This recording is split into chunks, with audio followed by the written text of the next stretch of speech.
KC Fowler, one half of the Fowlers podcast, host of the Melanin Warriorz podcast, bringing y'all yet another Melanin Warrior. Today we're going to talk about Toussaint Louverture, who was known as the father of Haiti. He was born allegedly around 1743 as a slave on the French colony of Saint-Domingue, which is present-day Haiti. He was said to be born on the plantation Breda at Haut de Camp, which there was no real records of the slaves being kept. So this is really all speculation on as far as when he was born, since there were no official records kept. But it is said that he was around 50 years old when his role in the revolution began. He was educated by Pierre Baptiste, a free man who worked on the plantation, and speculation of his educational style varied, but his public speeches and life's work showed a familiarity with Machiavelli. That's dope. It is also said that he could have had advanced education that helped to develop his herbal techniques that carried on familiarity with African or Creole from the Jesuit missionaries. Y'all remember that, right?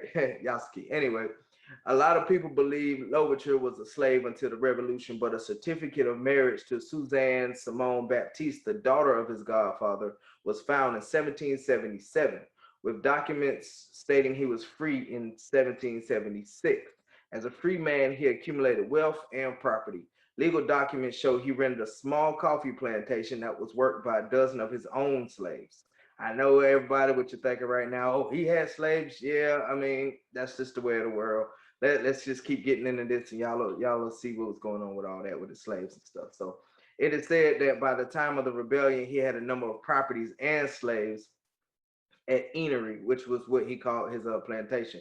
The Europeans and the United States became real nervous and feared a slave revolt that could lead to all the slaves being in this combined space, being governed by Melanin Man. Around 1789, freed slaves were inspired by the French Revolution. At first, the slave population was not involved in the conflict. On August 1791, a voodoo ceremony marked the start of a huge slave rebellion in the North.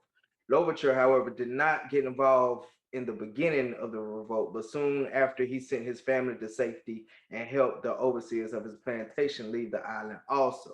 He eventually joined George Basal's forces as a doctor and commanded a small detachment, discussing strategy, and he even negotiated with the Spanish for supplies, and the Spanish eventually supported him.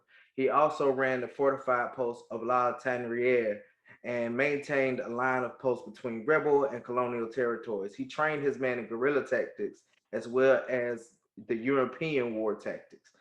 He soon lost the fort to the French, but it was through this battle that he was recognized as an important military leader by both the French and the Spanish. Eventually, the French attempted to free all the slaves that agreed to fight for them, but that failed. So in 1794, the French continued their efforts, and eventually they completely abolished slavery. Louverture continued his diplomatic contact with the French, and his competition with the rebel leaders was growing. And the Spanish looked with distaste on his control of this largely strategically important region. They was not happy at all with the amount of fame and prestige Louverture was getting. So Louverture's forces were greatly successful, being responsible for half of the gains of the West, also capturing a major port town.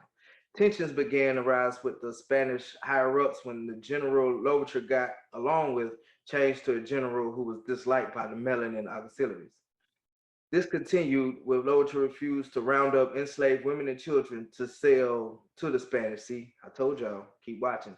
On April 1794, a key Spanish garrison was attacked by Melanin troops fighting under a French flag. About 150 Spanish soldiers was killed and the rest were forced to flee. On 18 May of the same year, Louverture claimed responsibility for these attacks when he was still working with the French. Eventually, he switched sides and he joined the French.